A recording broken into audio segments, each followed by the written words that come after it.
엊그제 요청이 많이 들어왔던 건데 오늘 보실 곳은 시흥시입니다. 자, 그랬을 때 시흥시는 어때요? 1989년 승격했고 스마트허브나 MTV 이런 데가 개발이 됐죠. 그래서 기업체가 들어오고 있고 전반적으로 택지 지구가 많이 있죠. 105신도시 비롯해서 은계, 그 다음에 그 뒤에 뭐 장현지구 뭐 이런 데들 개발되고 뭐 시화지구 뭐 이런 거는 뭐 산업단지지만 그 다음에 3기신도시 광명시흥지구 이런 데가 개발 중이다.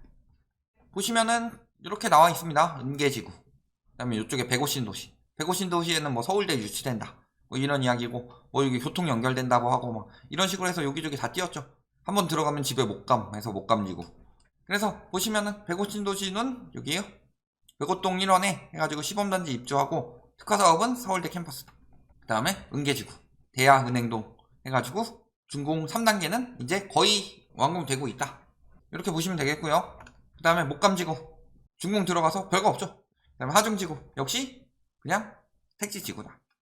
그 다음에 장현지구 여기 택지개발지구 해서 누가 예전에 영등포 신도림 통해가지고 장현지구까지 쭉 연결이 된다 교통이. 그래서 뜰 것이다 이런 식으로 요청했던 곳이죠. 그리고 능곡지구 뭐 이렇다. 이렇게 신도시 개발이 좀 많이 되고 있는 지역이다. 택지지구 개발이. 그랬을 때 개발 보면요, 지금 그 다음에 핵심적인 데가 여기 이제 광명시흥. 자, 여기가 나머지 일단 다 씹어 먹겠죠. 여기에 이제 3기 신도시가 들어오는데 입지상으로 보면요, 서울이 여기 있고 광명시흥 지구가 여기 있고 시흥이 여기 있어요. 그랬을 때 광명보다는 멀지만 시흥보다는 가까운. 그러면은 저번에 뭐 그 운정할 때 기억나시죠? 다시 앞으로 돌아가 봤을 때 이쪽에 들어온다는 거예요. 이쪽에. 그러면은 요런 지구들의 특색이 없는 이상 여기가 나중에 이제 들어오고 조성이 되고 나면 확실히 수요를 많이 뺏길 수 있다. 이렇게 보시면 되겠죠. 호재는 많아요. 시흥시 개발 호재, 안산선 뭐 7호선 연장에 GTX C에 뭐 이거저거 들어오는 건 엄청나게 많다. 교통 들어오게 되면 엄청나게 좋다. 그런데요, 잘 생각해 보시면요, 교통 들어오기 전에는 서울로 진출하기 굉장히 힘들었다. 그런데 진출이 조금 나아진 정도고 이게 아직 들어온 건 아니죠. 지금 당장 엄청나게 뜰 영향은 없고 오히려 저것 때문에 거품이 끼었던 것들, 이것들이 다시 거품이 빠질 수 있는 상황이 된 거죠. 물론 전체적으로 이렇게 장기적 우상향할 거 호재에 늘어나서 이렇게 우상향하는 상황인데 이렇게 올라가 버렸으니까 빠지고 나서 생각을 해야 되는 거죠. 그러니까 여기서 사는 사람은요, 언젠간 장기적 우상향 해가지고 이 집값이 되겠지 한 100년 후에 이렇게 될 수 있는 거죠. 그래서 실질적으로는 저런 호재들보다 다 뭐 때문에 오른 것이었어요? 그놈의 풍선 효과. 수용성을 눌렀더니 또 생기는 풍선 효과. 그래서 군포 시흥 인천, 안산 시흥 화성, 안시성 이야기 굉장히 많았었죠. 그 다음에 GTX 호재. GTX 호재는 거품입니다. GTX 호재가요, 요만큼 정도 올라갈 정도다 라고 했을 때 지금 GTX 호재로 이만큼 올려놓은 거예요. 그러니까 이 거품이 빠지는 거예요. 이제 최근에 지난 몇 년간은 저희를 제일 싫어하는 동네라고 이야기를 하면은 동탄이었는데 요즘에 신흥 세력으로 치고 올라오는 곳이 있습니다. 저희 이제 공개 스트리밍 하면서 제일 먼저 다뤘던 운정인데, 운정에서 요즘 거기 가면은 이제 관짜 놓고 가야 될 것처럼 이야기를 하고 있어요. 뭐 여기저기 카페 같은 데서. 거기 지금 이야기하는 게 뭐 GTX 호재 뭐 이런 거 이야기하고 있어요. GTX 들어오는데 창릉 이길 수 있다. 그렇게 믿으세요? GTX 호재가 그렇게 크냐? 창릉에는 GTX 안 타고도 갈 수 있다. 거기는 GTX 타고 와야 되는데 GTX는 가격이 만만치가 않고 배차 시간은 어떻게 될지 모르고, 그 다음에 뭐 오전에는 좀 하겠죠, 출퇴근 시간에. 그런데 일단은 타러 내려가는 시간은 꽤나 길 거다. 그게 뭐 어떻게 얼마나 좋은 교통이길래 이야기를 하느냐. KTX는 진짜 멀어서 그렇다 칩시다. GTX는 뭐 수도권 연결하는 건데요, 그거를 KTX 같은 경우는 가끔 고향 내려가고 뭐 군인들 뭐 휴가 갔을 때 이제 부대 복귀하거나 혹은 뭐 집으로 내려갈 때 휴가 갈 때 뭐 이럴 때나 이용하고 이런 건데, GTX는 KTX랑 다르게 매번 이용할 것이다. 그러기엔 가격 부담이 너무 크다. 그런데도 아직도 GTX에 눈이 멀어서 뜰 거야. 그래서 지금 운정 집값 어때요? 똑같은 거예요. 요런 지역들 다 마찬가지다. 그래서 보면 어때요? 토막토막 반토막. 10억 어떻게 찍나 했는데 아니나 다를까 시장 침체되니까 바로 5억대로 내려앉더라. 그래서 10억 거래됐던 게 5.7억, 8.5억 거래됐던 게 5.2억으로 줄었다. 이게 현실이에요. 외곽 지역은 개박살이 난다고 그랬어요. 중심부도 마찬가지고 외곽지역도 개박살이 나는데 외곽지역은 특히 위험하다 라고 많이 말씀을 드렸죠. 수요가 빠지니까. 그러니까 결국에는 터지면 크게 터지는 거죠. 크게 터지고 있고 이미. 자, 그래서 매매 가격 지수 보면은 하락폭이 점점 더 가속화되고 있습니다. 전세 가격 지수 역시 특히 8월 전세 대란 믿습니다. 8월 전세 대란. 8월 전세 대란 났죠. 역전세 대란으로. 보면요. 근데 이렇게 올랐다가 요만큼 빠졌어요. 빠진 거예요. 물론 1억 미만 아파트지만 여기도 더 빠져야 된다.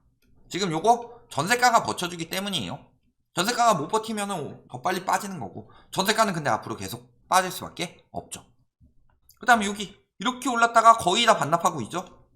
여기도 올랐다가 대부분 반납하고 있다. 그런데 문제는요, 벌써부터 외곽지역이 더 위험한 이유. 자, 중심부는 올라왔다가 오른 만큼 빠져요. 근데 외곽지역은요 더 빠져요. 무리하게 들어갔다가 수요가 거기까지 밀려갔다가 수요가 급격히 빠지기 때문에. 그런데 수요가 회복이 힘들죠. 뭐 한 2년 전 3년 전 거품 낀 만큼 돌아간 지역들을 보면은 아직 중심부보다 외곽이 많다. 중심부는 많이 올렸다가 많이 빠졌더라도 아직 몇 년 더 빠져야 되는데 외곽 지역은 이미 그만큼 빠졌다. 자, 전세 가격이요? 전세 가격 빠지니까 영향 크게 받고 있는 거죠. 슬슬 전세 가격 빠지고 있다. 호가도요 1억 7,800인데 1억 6천, 5억 2천, 5억 3천 정도까지 빠졌죠. 여기는 호가 버티네요. 호가는 버티지만 직거래를 제외하고 보더라도 5억 초반에서 4억 후반에 거래되고 있다. 층에 따라서. 자, 다른데요. 은계도 올랐다가 조금 빠졌죠. 대야동 여기도 마찬가지죠. 목감 신고가 찍었던 가격으로 목감 이거죠. 4억 1,500에 거래됐는데 3억 8,500까지 나오고 있고, 자, 직거래 5억, 요거는 빼더라도 5억 8천, 그 다음에 4억 6천 정도로 나오고 있고, 실거래가는 더 빠지고 있다. 역시 전세 가격 빠지고 있고요. 올랐던 거에서 좀 빠졌죠. 더 심하죠. 여기 거의 다 빠졌죠. 5억 2천. 올라가는 듯 하다가 떨어졌죠. 올라갈 때도 몇 개 안 되는 거래로 올라갔어요. 떨어질 때도 몇 개 안 되는 거래로 떨어지는 거예요. 그런데 요즘 그 전문가란 작자들 맨날 무슨 이야기해요? 거래량이 적고 급매만 거래되고 있다. 이거는 본격 하락장이 아니다. 쉽게 이야기를 해서요, 수요 공급의 논리를 그들이 그렇게 이야기를 많이 했다. 그리고 거래량이 줄었다는 것 자체가 수요 공급의 논리에 따라서 수요가 줄었다. 그런데 그걸 왜 인정을 안 하느냐? 그렇다고 수요가 회복되면 집값이 폭등하느냐? 아니죠. 지금은 수요가 빠진 이유는 심리가 꺾여서 빠진 게 아니라 여력이 없어서 빠진 다음에 심리가 꺾이고 있는 거고, 그랬을 때 거래량이 늘어나는 시기가 됐을 때도 지금 심리가 굉장히 좋지 않죠? 이미 떨어진 심리 첫 번째, 그 다음에 두 번째는요, 그때 심리가 조금 회복되더라도 이미 빠진 여력으로 인해서 회복되면서 여력이 되는 사람들만 조금씩 거래되면서 가격이 떨어지니까 여력 되는 사람들이 늘어서 거래량이 늘어나는 거지, 그게 상승장으로 바뀔 가능성은 없다. 이미 말씀을 드렸지만 지금 받을 수 있어서 이미 영끌한 사람들은 DSR이 50%가 넘어갔고, 그때 영끌 안 한 사람들은요, 떨어지는 하락장에서 사가지고 가격 올려야지 이런 생각 하겠어요? 그때 이거 되게 위험한데? 싶으니까 안 샀던 거지.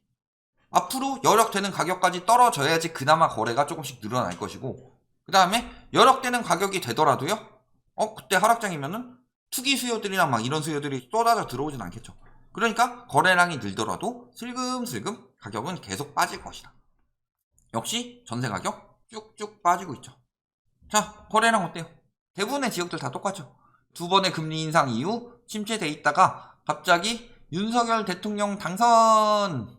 그러면요, 저런 것들에 넘어가는 사람들이 조금 생각을 안 하는 게 뭐냐? 문재인 정부 때 그렇게 규제 때문에 올랐다 해놓고서요, 윤석열 대통령 당선되니까 규제 완화 기대감으로 집값이 오른다는 말에 속아서 사고 있더라.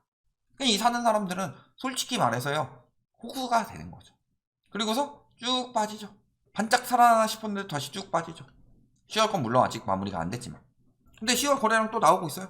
이제 또 오르겠구나. 들어가는 거지. 이때에 비하면 어림도 없는 거래량이다. 수요가 완전히 없다. 11월 9일인데 신고된 거 4건밖에 없다. 11월에는. 그 다음에 매물 볼까요? 매물. 어이구. 공급은 많고 수요는 박살. 그렇죠? 전세 공급 많고 월세 공급 많아요. 왜 자꾸 월세들이란 이야기예요? 수요 공급의 논리 아니었어요?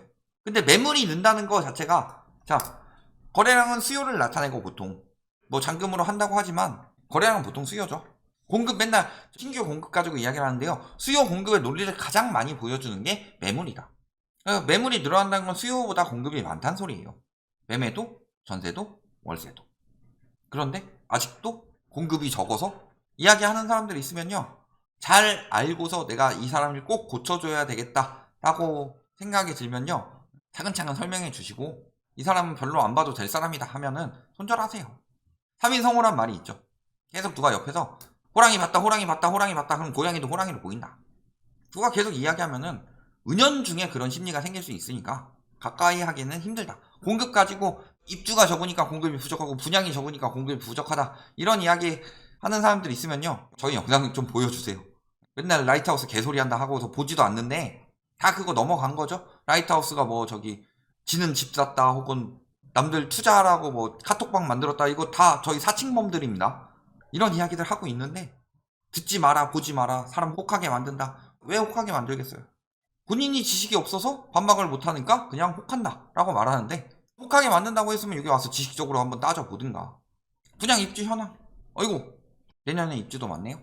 공급 과잉인데 들어갈 이유 아무것도 없죠. 최초, 최고, 최대 타이틀을 단 분양이 잇따르고 있다는데, 여기는 택지지구 굉장히 많이 개발되고 있어요. 그리고 문제는요, 아까 4, 5년 뒤에 공급이 많아질 거면 사람들 심리가 그렇게 안 산다면서요. 그런데 광명시흥지구가 개발되고 있다. 광명시흥지구는요, MB 정부 때 추진했던 사업이다. 그러다가 박근혜 정부가 다 말아먹었죠. 문재인 정부 때 공급이 없다 하는데요, 공급이 없는 이유는 실질적으로 MB 정부에서 들려왔던 공급 정책들을 박근혜 정부에서 폐지 굉장히 많이 했어요. 간북지구나 광명시흥지구 같은 거. 간북지구는 지금 너무 비싸서 거기 토지 보상금 주고 하면은 도저히 가격이 안 나오니까 거기는 안 하고 광명시흥지구는 하는 거죠. 공급이 엄청 많이 나올 거다. 3기 신도시 최대 규모죠. 왕숙 빼고. 그러니까 공급도 더 가까운 위치에 많이 나올 테고 지금 들어갈 이유는 없죠.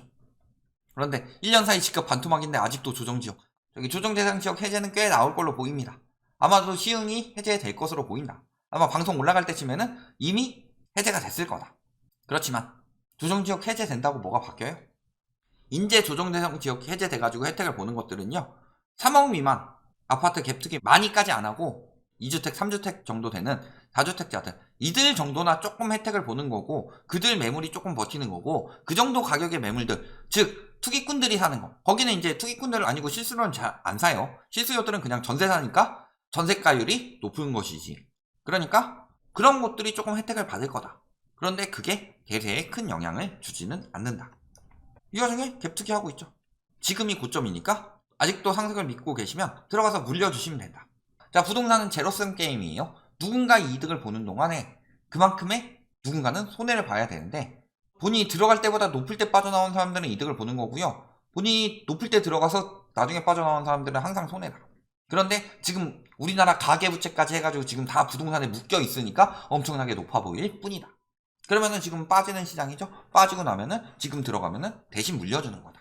그 사람이 파이어족 될 수 있도록 내가 평생 일해서 돈 갚아주면서 살고 싶으시면 지금 저런 것들, 갭투기 매물들 받아주시면 된다.